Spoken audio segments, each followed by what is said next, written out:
Me oleme pidanud kuulama nüüd viimasel ajal seda, kuidas tegelikult inimesed ise on rumalad. Et me ei ole osanud teha investeeringuid, erinevaid lahendusi, et ei ole osanud liituda õige paketiga ja nii edasi. Kallid inimesed, kõik, kes te praegu ka jälgite meid, ärge võtke seda sõnumit tõsiselt.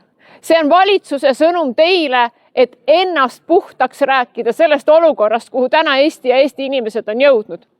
Kui elektriarvel on ridu nii palju, et neid ei oska kokku lugeda ja keegi enam sellest aru ei saa, siis on teadlik poliitika, et ajame asja hästi segaseks, siis keegi ei oska selgelt enam seletada, mis see täpne probleem on ja me saame öelda, et ise oled rumal.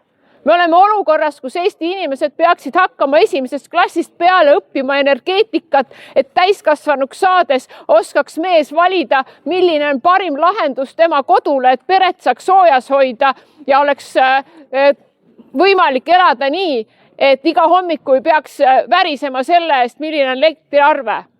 Täna hommikul tööle jõudes kirjutas üks kalakasvatuse omanik, et ma olen olukorras, kus ma ei oska edasi liikuda, sellepärast et tavalise 6000 arve juures on elektriarve 23 000.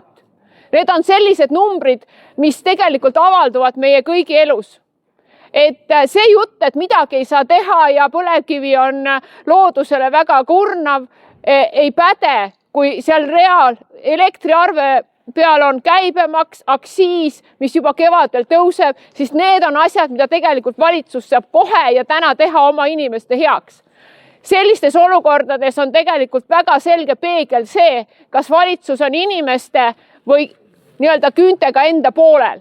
Tänane ilus Eesti talv on kingitus valitsusele, sest riigieelarvesse laekub rohkem, kui oli planeeritud, sest külmad ilmad on pannud inimesi olukorda, kus nad peavad oma kodu kütma.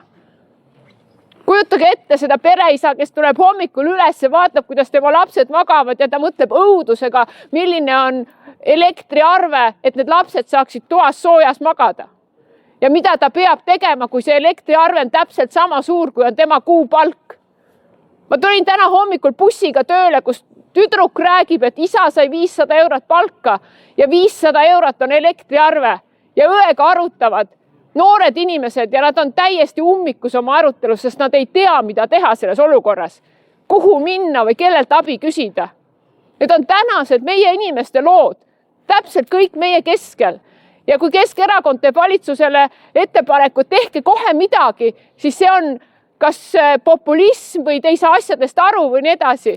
Nii et ärme kuula seda, võitleme edasi kõik üheskoos julgelt selle vastu, mis praegu toimub, sest elektrit toodab Eesti ise, see tähendab Eesti inimesed ja meil on õigus küsida kompensatsiooni, kui see olukord on nii halb, nagu ta on ja nagu ka Aivar Riisalu ütles, täna selle tunneli lõpus valgust ei ole, aga me peame kõik tegema selleks, et järgmisest kevadest see valgus hakkab paistma, kui mitte varem. Aitäh!